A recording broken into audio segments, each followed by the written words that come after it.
Hello, everyone. Welcome to Clean Greens Living, broadcasted here live on Rainier Avenue Radio.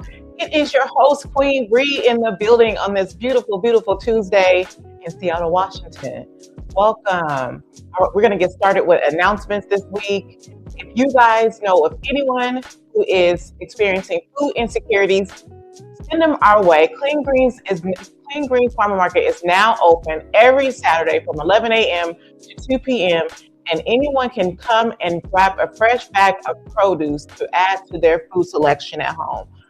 Again, Clean Greens Farmer Market is open from 11. I was doing so well. I don't even know. I'm just so excited about this guest we're having on. So I'm trying to hear up with these announcements. All right, guys. So every Saturday from 11 a.m. to 2 p.m., pick up your fresh bag of produce. We also have CSAs. If you want to become a part of our CSA family, you can visit us at www.cleangreensfarmmarket.com. Our youth program is back in business. We are 2 weeks in deep, and we have already did some great work. We have done some weeding. We have done some planting. If you know any kid ages 5 to 19 that would like to be a part of our program, every 2 weeks they get a bi-weekly stipend of $50. It ain't much, but it's something. They get to learn about agriculture, they get to learn community, and they get paid, y'all. And also our youth who are in need of community service hours, they also are able to get that. So please send them our way at www.cleangreensfarmmarket.com. If you have any questions, you can always reach me at blackdollarcleangreens@gmail.com. Thanks, Daniel. How do I always forget every Tuesday to my email? But there it is on the screen, blackdollarcleangreens@gmail.com. And if you love shows like this, like Clean Greens Living or Seattle Sports Weekly or Phil M, please donate. Please donate to Rainier Avenue Radio. You can donate by going to Venmo and sending your money to at Rainier Avenue Radio, or you can go to rainieravenueradio.world and donate. So I'm excited for our guest that is coming on, our future U.S. Congress candidate, Kshama Sawant. Kshama has fought for decades for working people, against the political establishment. I'm not going to read this because I'm going to butcher it. Y'all know how I do. I'm just going to bring her on and we're just going to talk about it. Okay, we're going to go into it. We're going to talk about what she's running for, what she's running on, and why she is doing this fight for the people. So please, everyone, welcome on Kshama Sawant. Yeah, I was like, where's the class? There you? He likes you. They was just a little delayed. How are you doing today? I'm doing good. So happy to be here with you. Thank you. I'm so happy you're here for me. Thanks. I mean, for me and for the people. Thanks for being here. I've seen your work over the past few years. I really love what you do. And I thought it would be important for you to come on the show. And I'm excited that you're running for Congress because we need people like you in Congress. So I'm just excited that you said yes to the show. So we're going to start by just telling us, how did you get started in politics? What was your why? Certainly, it was not my personal decision to run for office specifically. I'll come to that in a second. But in terms of political activism, that start came through just my experience of being a child in India, my home country, where it was both a moral and a scientific question. The question of why is it that the world has advanced so dramatically, and yet there's an ocean of poverty around me, ocean of poverty and misery, and a few people are extremely wealthy. That question, you can say, really obsessed me throughout my childhood, throughout my young adulthood. And then when I came to the US, I thought, well, surely in the richest country in the world, these problems must have been solved, but obviously not. I came to North Carolina and saw not only that the problems were in fact in some ways just shocking, like not having enough money even for public transportation, all these services being underfunded, and then the entrenched racism where marginalized communities are disproportionately affected by the same problems of economic inequality. All of that led me to socialist conclusions, Marxist conclusions, where I realized that actually it's all related to the capitalist system, where the whole system itself is geared to make more and more wealth for a few people at the top, and the rest of us working people, regardless of ethnicity, race, and national origin, we are all in a similar situation where we are getting crumbs in return for all our labor. And that was my start in politics. Nice. And you have some good stats. I almost said girl, you got some good You stats. should say yes, absolutely. You have went against billionaires and got the Amazon tax. You have gotten the highest minimum wage. You have gotten renters' rights. What was that work like, and why are those things important? Why was those things important? Yeah, I mean, the things you mentioned, Brio, they are unparalleled victories, tragically, for the working class nationally. These were victories that we were able to win through my socialist city council office. I was on the Seattle City Council for a decade as the lone socialist. And a lot of people, when I first won my election in 2013 with the flagship demand of $15 an hour minimum wage, thought it was utopian. They thought, what can you do as one elected official? The rest are Democrats. How can you win anything? But we actually won unanimous votes on these victories because we built the pressure of mass movements. We organized working people of all races to come together and demand from the city council that they should pass these laws. And in fact, the Amazon tax that you mentioned, the tax on the wealthiest corporations to fund a real expansion of, to the tune of hundreds of millions of dollars every year for affordable housing, that was also won through movements. And in fact, it was won during the George Floyd rebellion. So the specifically Black working people, Black activists, and the movement itself against the police, racism, police brutality, played a big role in us winning the Amazon tax through my city council office.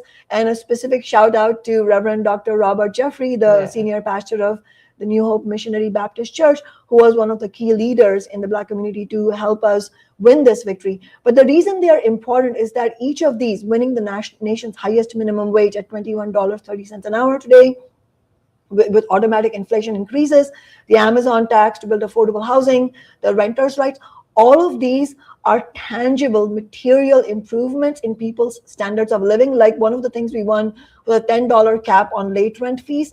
I can't tell you, Bree, how many times people come to me in the grocery store and in Goodwill, when I'm shopping there, and come and hold my hand and say, that law, renters' rights law we won together, that saved my family's life. Because these renters' rights are a real way to prevent evictions, and eviction prevention is so crucial to prevent traumas of homelessness, and many single mom households are affected by this type of scourge. And the reason this is important was because this was a fight against the billionaire landlords. It was a fight against Jeff Bezos and other billionaires and multimillionaires. So we showed that working people can get organized and they can win. Okay, so we didn't go over this question, but it's a good one. It's not against you. When we talk about billionaires, and I was out helping another candidate canvass, and we ran across the billionaire who was talking about the social, the economics of money and how it works and how it costs. What do you say to those billionaires that says higher wages lead to higher production, which means that we put that cost on the people and it doesn't affect us? What do you say to people like that? Well, first of all, just as speaking as somebody who trained as an economist in graduate school, there is no truth to the fact that minimum wage increases actually force any businesses to do anything. In fact, what we have seen, what studies show, is that actually when minimum wages go up, it actually uplifts some of the poorest workers, and they are able to have a little bit more of disposable income, which they spend actually in local businesses. So in reality, there's a good relationship between minimum wages going up and helping small businesses, local businesses, especially struggling businesses. So I think we should be united on that issue. And billionaires will always say, will be naysayers for anything for working people. You know why? Because capitalism is a zero-sum game. Their profits, that billionaire you were talking to, his profits come from underpaying his workers. So the wages we all get, as working people, if you're somebody who goes to work, whether you're a barista or a grocery worker or a nurse or a tech worker, if you depend on your paycheck in order to pay your rent or mortgage, to help your family survive, then you're a working person. And the way capitalists, the billionaires and multimillionaires, the way they make their wealth is by paying us a fraction of the production, the wealth we produce as wages, and the rest is siphoned off by them to the top. And so that's why we have a situation right now where the top 1% in this nation controls $55 trillion of wealth. It is unimaginable. The inequality is unimaginable. So these billionaires are completely lying through their teeth, and we should not accept that, and we should call them out.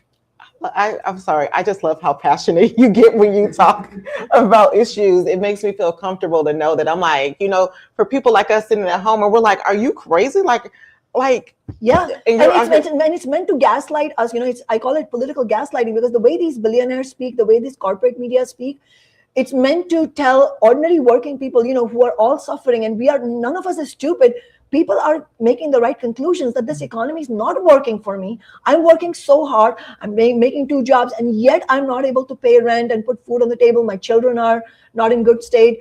And the media and the billionaires are telling us it's your fault. Yeah. Or they're trying to divide us by saying, well, it's that immigrant's fault, or it's some other gay person's fault, that they're trying to do what I call divide and conquer. And that's why we should push back against all of these lies, because then it helps us understand that actually what we need to do is to get organized. So we need working class unity. We need unity of the kind that we had during the George Floyd rebellion, where we had multiracial working class unity against police brutality. You're the only one that's running for Congress right now that is fighting on things such as free healthcare, ending military aid to Israel, shutting down ICE detention centers and stopping data centers, and national rent control. Why are these issues so important, and why should we be focused on that? If you look at the lives of tens of millions of Americans, and we are among them, we know our lives are very, very hard. And so the question that's uppermost in most people's minds is, how is it that this is the richest nation in the history of humanity, and we are in this crisis? How could it be, right? How could it be that there's so much wealth, and the wealth is being created by workers? Remember, during the pandemic, we had this realization that actually it's not billionaires who are essential to our society and our community. It's workers. Workers are essential to our society. But how is it that we are essential to society, and yet we are in such dire straits, where in the richest nation in the history of humanity, half of American households say they can't even afford groceries? Healthcare is in shambles. Infrastructure is in crisis. How is it that this is the case? And then look at what's happening abroad. $1 trillion of our money are being spent to slaughter other working people like ourselves, people in the Palestinian region, in Lebanon, in Iraq, Iran, Yemen.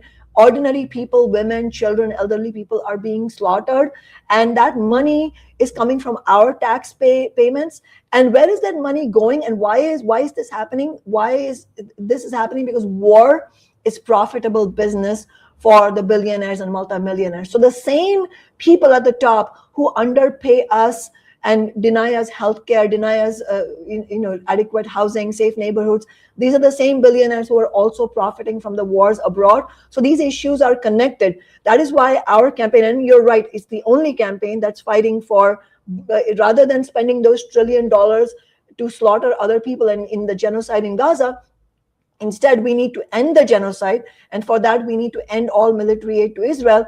And those $1 trillion should be spent for funding our housing, education, healthcare. That is why we are talking about free healthcare for all, funded by taxing the rich. So we need to do both things. One is bring those $1 trillion for our needs rather than wars and slaughter. And then also tax big business, tax the billionaires in order to fund our needs. Because how could it be that in the richest nation in the world, we are struggling so much? What are your thoughts on, or how do you convince people to understand that process of what we're talking about?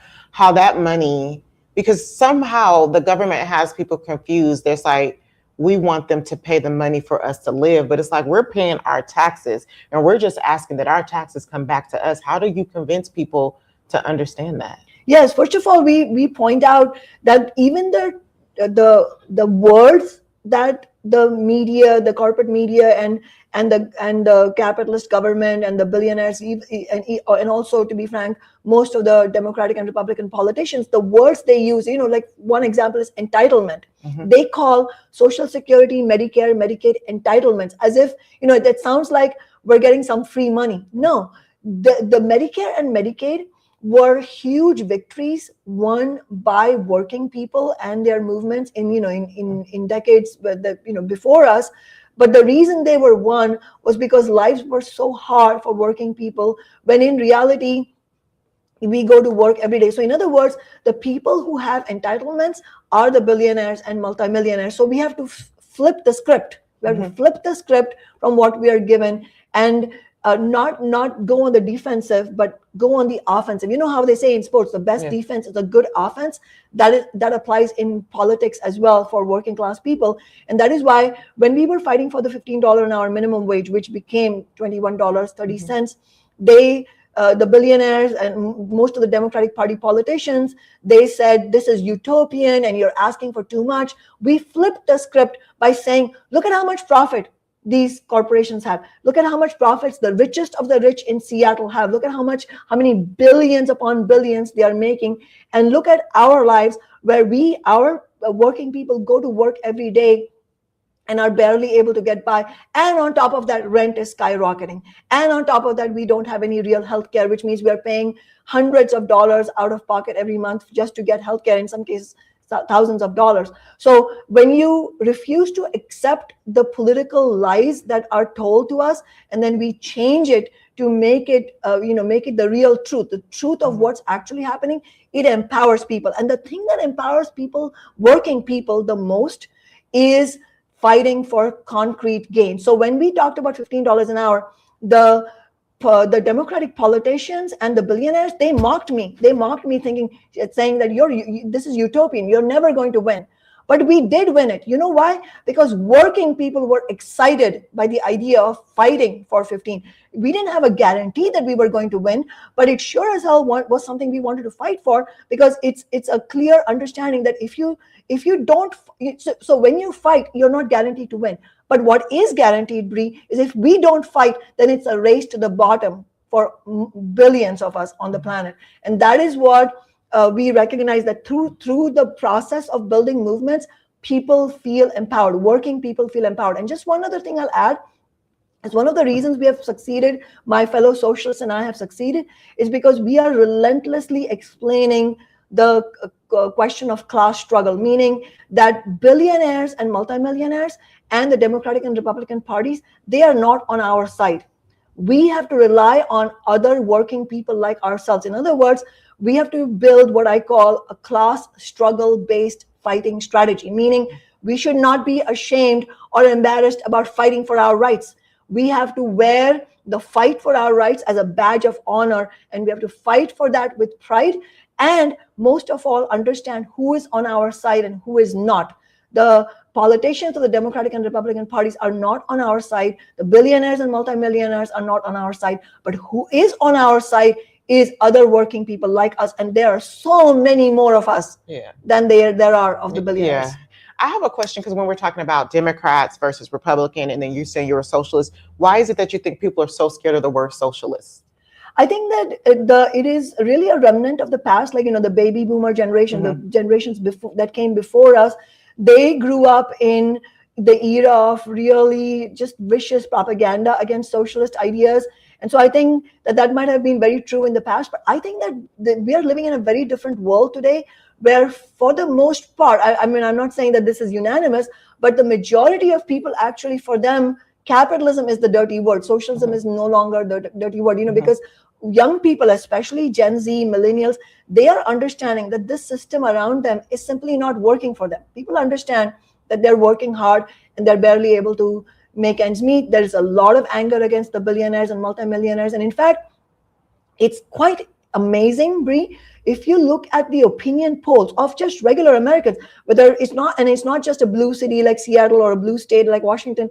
We're talking about across the board, across America. If you look at opinion polls, including in states that you would think are right-wing states, or red states, so to say, Republican states, across America, the opinion polls show that the majority of working Americans, working people in America, want something like free healthcare for all, funded by taxing the rich. They want the forever wars, the imperialist wars, to end.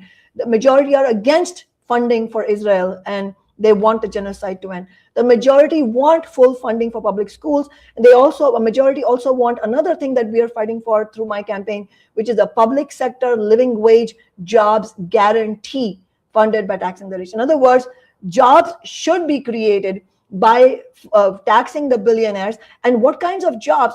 It's not to go and kill other people. It is jobs to rebuild our bridges and our roads, jobs where we can get trained as teachers, nurses, technicians, construction workers. There is so much good that needs to be done, but none of this is going to happen unless we fight the billionaires. So, we can talk all day, but it's all going to be a pipe dream unless we fight for it. And this campaign is a fighting campaign. Okay, we have a question from someone online, and then I have a question to that.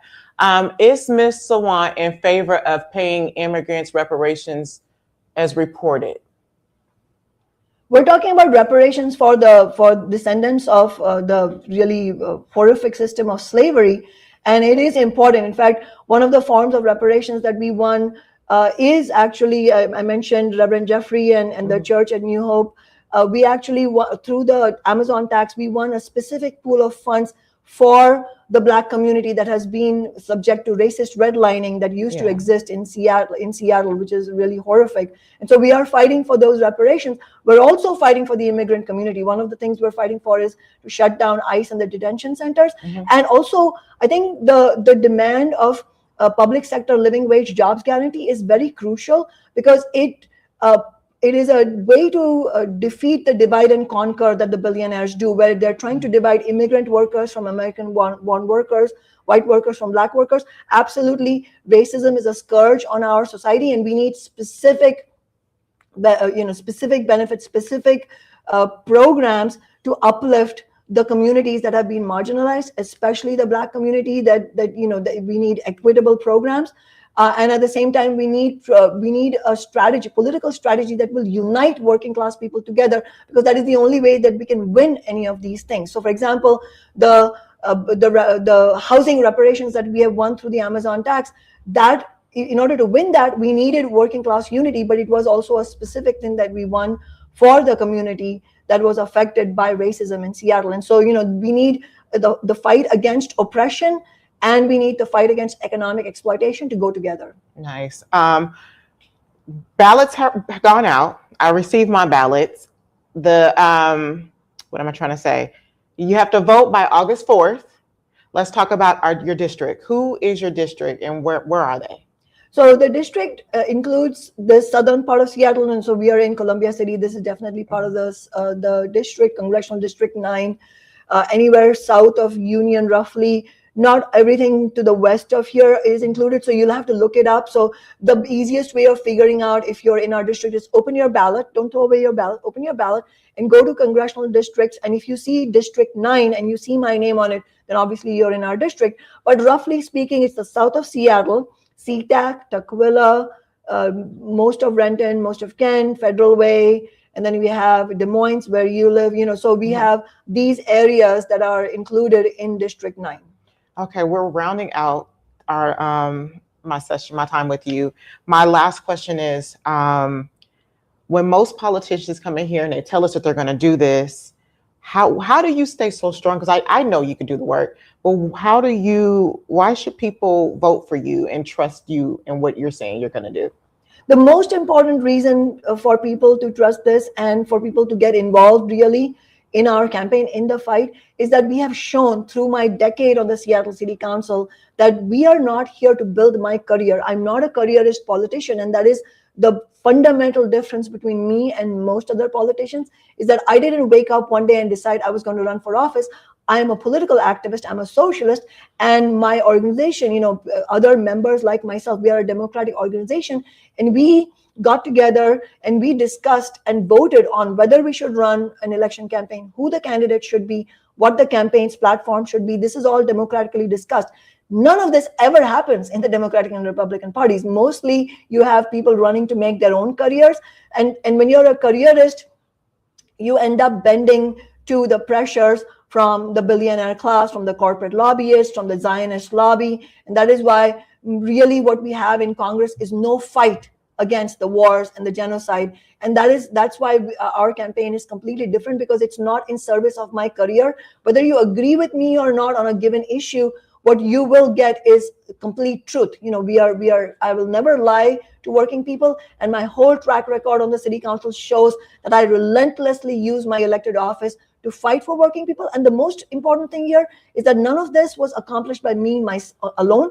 It's because I used my office to build movements, and those tens of thousands of people who were part of that, they alongside me, that's what won the victories. And that is the kind of transformation we need in Congress. We need a shakeup in Congress. And I have pledged that if elected, I will turn my congressional inauguration into a mass rally of 10,000 people in Washington, D.C., and immediately use my office to build national movements. But Bree, to get there, we first need to be one of the top 2 vote getters in the primary election. Okay. So if you all want to fight for your own living standards, if you want to fight to end the wars, if you want to fight for free healthcare for all, please join us. And the first step is to vote for our campaign, because we need to be one of the top 2 vote getters.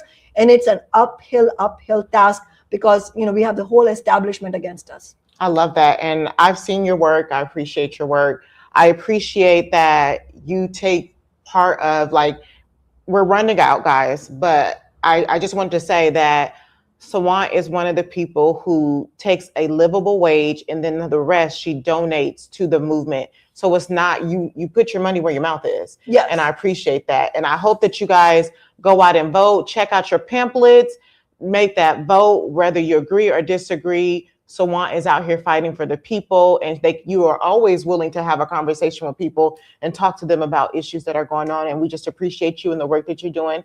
And thank you for being here. Thank you so much. All right, guys, until next week, you guys have a good time. Bye.